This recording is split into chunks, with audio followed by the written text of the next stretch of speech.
Okay, how did this all come about? I'm sure that there are some of you that already know, and some of you may be curious why we are doing this. This past June, in our ladies group that I belong to, the Susanna Circle Sisters, we had a guest speaker from Project Woman. Project Woman is a battered women's shelter for women who have suffered domestic violence. The speaker that came to talk to us was absolutely fantastic. I can't remember her last name exactly. I know her first name was Susan. And Laudenbach. Okay. She was a victim advocate at Project Woman. She has since retired. And she talked to us mostly about domestic violence issues and what to look for and that sort of thing, that pretty much similar to what we're going to be talking about tonight. And at the end of her talk, somehow or other we touched on human trafficking. And my ears perked up because I didn't know that Project Woman was taking on that as well, or were partnered with other agencies in Springfield to combat or take in women who had suffered from being abused through human trafficking. And I remember asking her a question about how prevalent it was. And I remember I made the comment to my ladies in the circle that pretty soon we might know more about that because it was going to be happening in Enon. And her response was, "It already is." And I was shocked. And I felt very uninformed, very naive, and wanted to know more.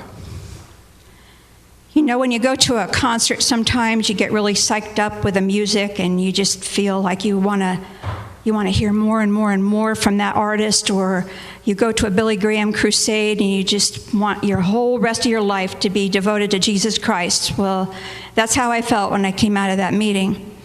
And it just so happened that Pastor Jeff was out in the parking lot, and I said, "I'm going to do something about this. I'm going to start out by making our church aware of what's happening out there." And so after Keith speaks to us tonight, we'll see where it goes after that, because I would like to have the Enon community involved. I would like the Enon community to know more about it. And I found out at the Apple Butter Festival that St. Andrew Lutheran Church is already involved, as itty-bitty as they are right now, with an interim pastor, and I was very impressed. And one of the resources that they mentioned to me was something that I think we can get involved in. It's very simple, and that involves preparing bars of soap with wrappers that are given out in hotels and motels. And when women go to check in and they use the restroom, they see the wrapper that has the number for the national organization hotline to call to say that they're having a problem or that they want to be rescued. So without further ado, I'm going to let Keith come up and tell us some things. He's going to warn you, but I'm also going to warn you that it's not going to be easy to listen to. So keep your ears perked, and if you feel necessary and it's something that's disturbing you, I just ask you to silently pray in the pew about it, because this is real. This is real life. So, Keith?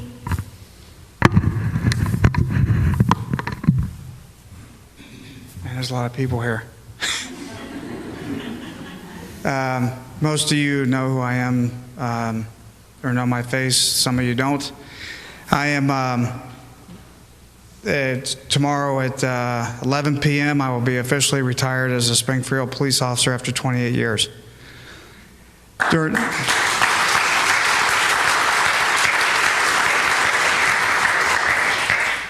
During my career as a policeman, I started out in uniform patrol in the early 19, I was going to say hundreds, but I'm not that old.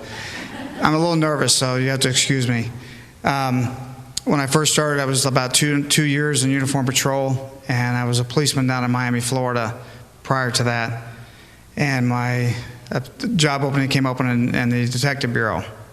And when I first started out as a detective, I investigated stolen cars and fraud. Well, our department in the early, I'd say like 1998 to 1999, came to me and asked me if I would go to the juvenile unit. And they wanted me to be in charge of a new unit that was going to be online looking for pedophiles.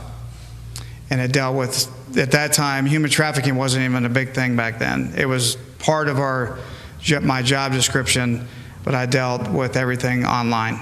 Like you saw on Dateline, NBC, that kind of thing. That's what they wanted me to do. So I went through all this training, and from year 2000 till 2007, I worked sex crimes against children. You're only supposed to be in that job for 2 years. I was in it 7.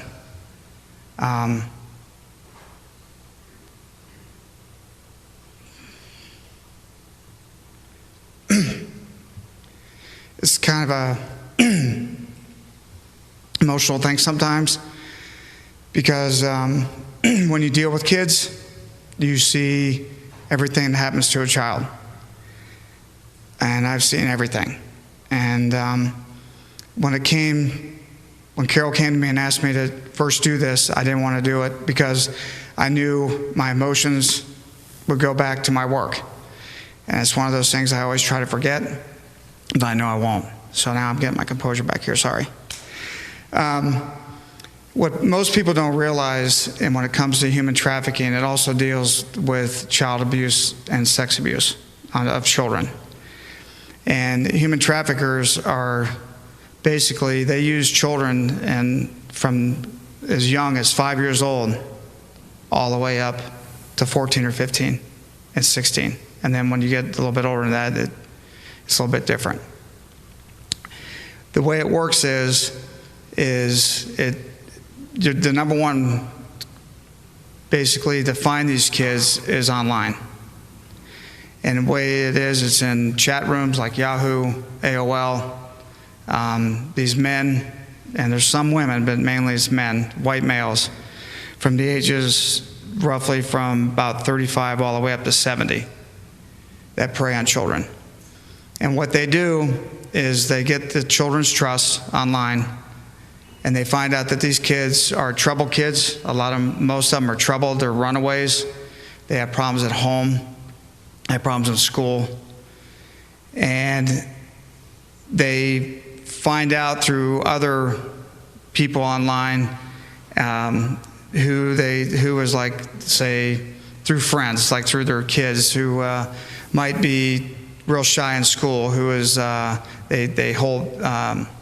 they can't communicate well with other kids. They're real shy. They have emotional issues, things like that. So that's who these guys prey on, because they're easy targets.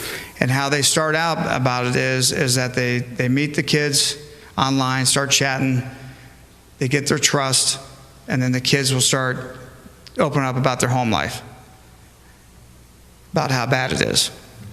And like I said, a lot of these kids are runaways, and 1 out of every 6 kids that run away from home end up in the sex trafficking trade. That's a lot, if you think about it. So once they get their trust, then they end up wanting to meet these kids, and they always meet them in an open spot, because these guys think they're being set up. So what they'll do, they'll meet them at the malls, they'll meet them in public places where they can watch the kids come in first. I'll use a mall like a food court, like at the Fairfield Mall. They'll be sitting there, and they'll make sure it's always on a weekend, because most kids are in school. And they have the kids meet them at the malls. They go up and introduce themselves, and the first thing they do, it's nothing about sex or anything. What they want to do, they got to gain the kids' trust first. And some kids it takes a while, other kids it's instant. They start talking to them, start being nice to them. They lend that ear that these kids want to hear, and they show them affection. And what I mean by that is they might give them a little tap on the back. They might give them a rub on the back and tell them everything's going to be okay. They give them their phone number. And a lot of these guys, what they'll do, they'll give these kids disposable, like what I call throw-down phones, like from Walmart, stuff like that. And they always tell them, don't tell your parents you got this phone from me. This way we can communicate, okay? And most parents aren't, if their child is like holding back, being shy, being a little bit rebellious, they don't want to, after a while they don't know what to do. So they don't want to invade this kid's privacy, so they're not going to go search their rooms for different things. So these guys, when they give them these phones, they always tell them, okay, you got to make sure you hide it in a certain spot your parents will never ever look. And they actually give them ideas where to hide this stuff. So after a while they start texting and stuff like that, and the kids really start opening up to these guys. And then after that, the gifts start coming, okay? So then these kids are explaining how bad it is at the home. So these guys say, okay, why don't you come live with me? Why don't you come over for a weekend? Nothing about the sex part. This is just gaining their trust. Because what they have to do, they have to gain the trust of the child to make sure the child doesn't go to the police or go to the parents or a teacher or someone like that can report them. And so they might have them, like they'll have the kids lie, say, hey, say you're going to spend the night at your friend's house tonight. And most parents, okay, you're going to go over to, and they always make sure that they tell them to give a kid that the parents know but would never ever want to call. Meaning that they would never want to call to check on you. So they go over, they spend the night with this guy. They don't, they're not in the same, bed or anything like that. They're in the same house, but he's giving them food, he gives them clothes. And once that trust issue comes, then this is when these people get the kids away from the house. They talk the kids into running away. They tell them that, I can give you a much better life. You'll stay in school. You won't have to see your parents anymore. You won't be abused. You won't be hit and all that kind of stuff. So once they get away, they will go with this person. And be honest with you, once these gentlemen know that they have these kids locked in, that's when their total hell just breaks loose. What they do then is a lot of times they're going to tell the kids, hey, I don't want to get you caught here. We're going to leave. And if you can believe this, in Ohio, the #1 places that they take children to drop off is I-70 and I-75 is a meeting place. It's also the #1 place to distribute narcotics, and you guys are into that. But they meet there, and then because 70 goes east-west and 75 goes north-south. But a lot of times what they do, they'll go to Toledo or Cleveland because it's so close to Canada.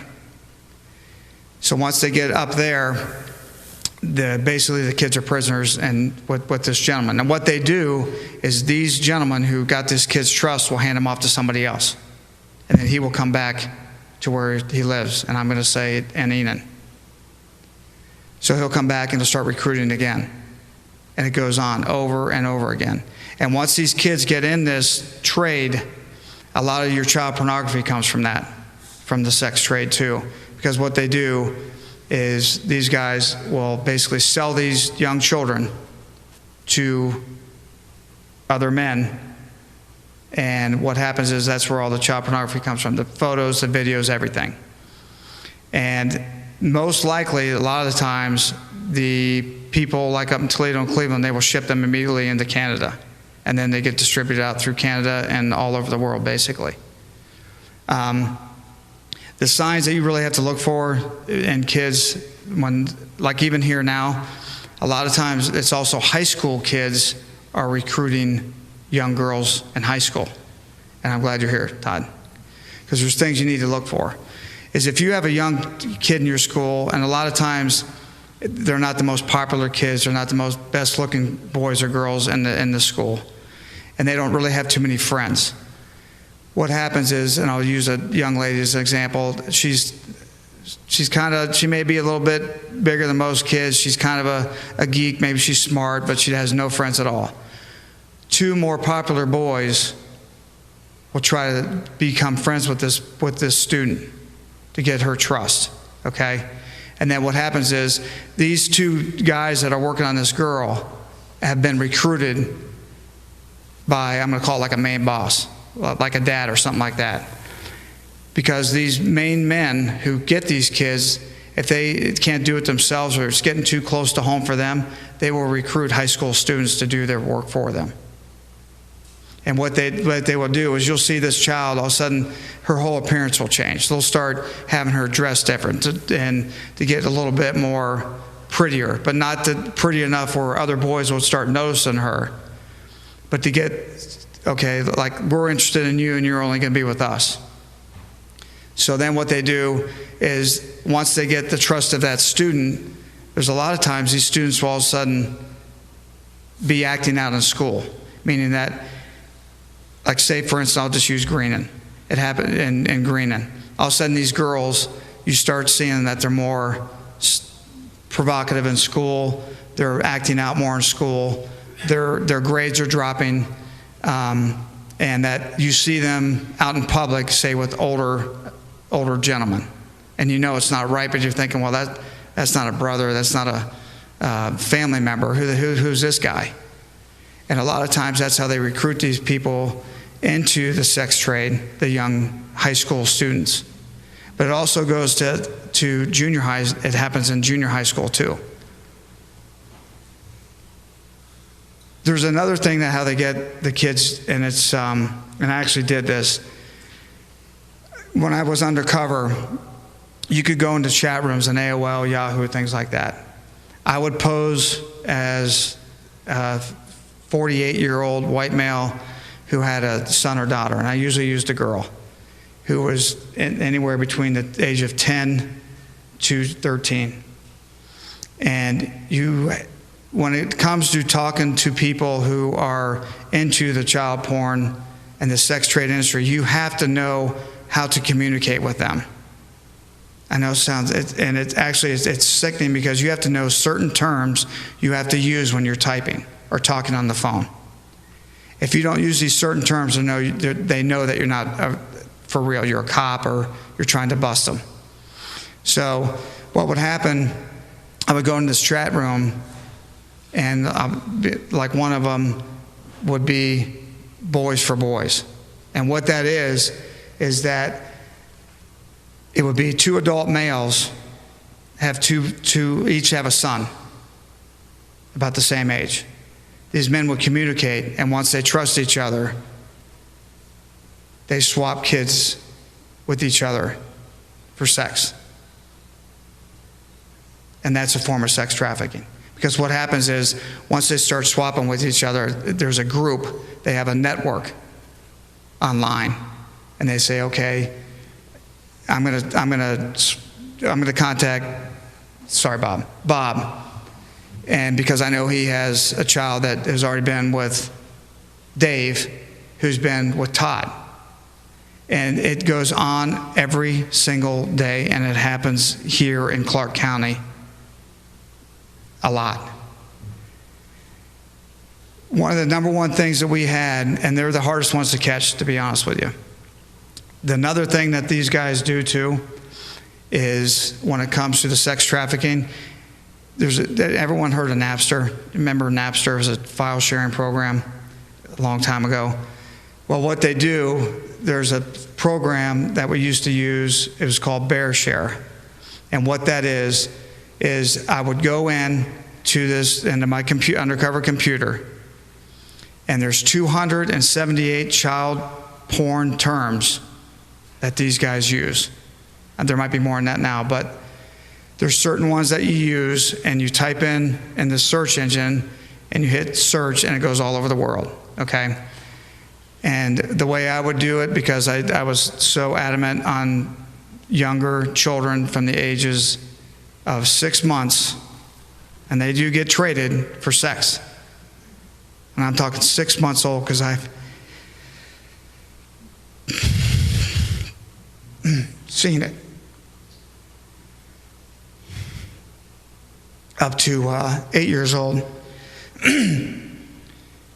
And then what I would do is, once I would get these IP addresses, then I would put these IP addresses in another form for Clark County. In one day, in a 30-minute span, in those age groups for gentlemen trying to solicit 6-month-old up to a 7-year-old. And just in this county alone was 73 different men. And the thing is that I brought a book, if you were interested, you wanted to see who I arrested in my time online. That was only online stuff. That wasn't real live cases I had to do also. But in 2.5 years, I arrested 68 men for trying to solicit children for sex or try to get me, posing as a child, to come to them. I had them come from Florida, I had them come from Canada, and they're all walks of life, all different age groups. But, sorry. The things that these men do to your children, to your grandchildren, it happens every day. And it happens here. And the number one thing, it's hard for me to explain, but when I'm out, I can, by watching people, by what they do, how they act around children, and certain things they do, I can almost guarantee you there's certain people I have seen and watched that I know have abused children. I know there's people that have taken children from this county and taken them out of this county to sell for sex. And I'm talking, I had one case was with the 5-year-old. And the thing is, a lot of things you guys have to look for in your kids and grandkids is the number one thing you should look for is they're basically like not shying away, but they're being real. They won't talk to you anymore. They're holding back. I mean, like like a lot of kids, you talk to them, they're going to talk to you about anything. But a lot of these children, if they've been abused in any way, I'm talking physical or sexual in any way, they're going to start shying away from you. They're not going to want to talk to you. They're not going to want you to touch them like you used to. Like if you give everyone gives their kids hugs, grandkids, everything. But if all of a sudden they start shying away, they start turning from you, and they don't want you to touch them anymore, that means either the person they're with has abused them or they've been abused somewhere else. And the number one thing you can do as a grandparent, if you suspect anything, please do not talk to the kids.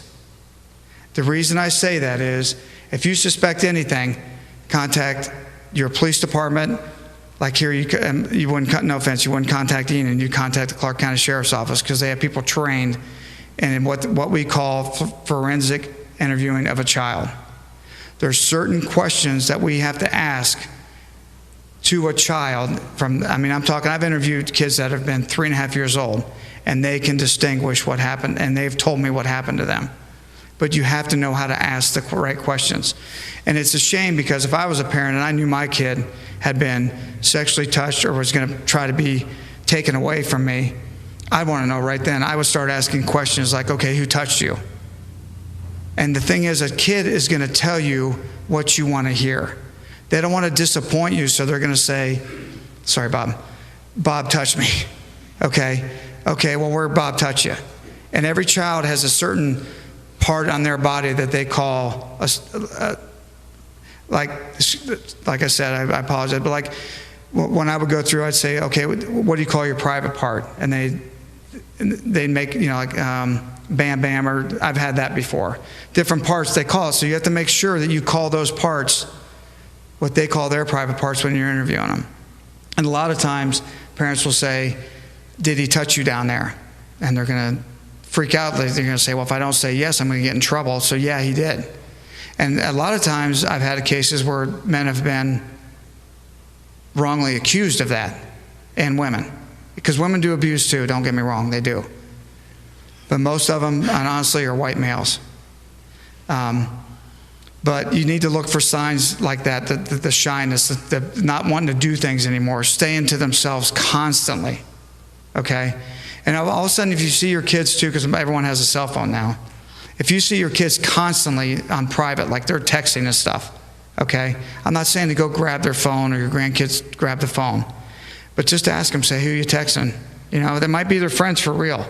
But if you notice that they really don't have any friends, and they've been real quiet, and none of their friends are coming over, and they have no interaction with kids their own age, they're always older, you need to look into that right away. At least contact someone that can talk to the kids.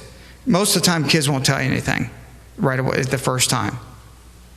But the ones that you really need to concentrate on, if you think there's a child here, that all of a sudden you have a new child move into your neighborhood and school, they come from somewhere, and you can tell by looking at the child, okay, he doesn't look like his dad, and there's no mom in the house. What's going on? Okay, I mean, the divorce rate in this country now is outrageous. But if you're next door neighbors with them and you start talking to them, you can be your own little detective. Like if you see the kid out, say, hey, where'd you come from? You know, where'd you move from? All right?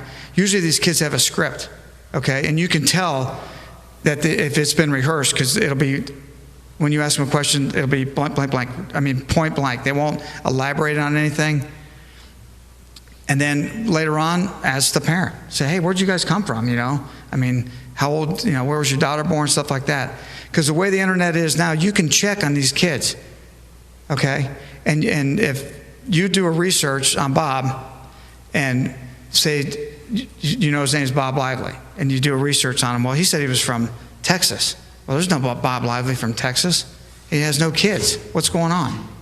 You can always call into the police department, because most likely when these guys traffic in children, they're going to change the kid's name, because they're going to have a birth certificate. They're going to have everything is going to be in the name that they give you.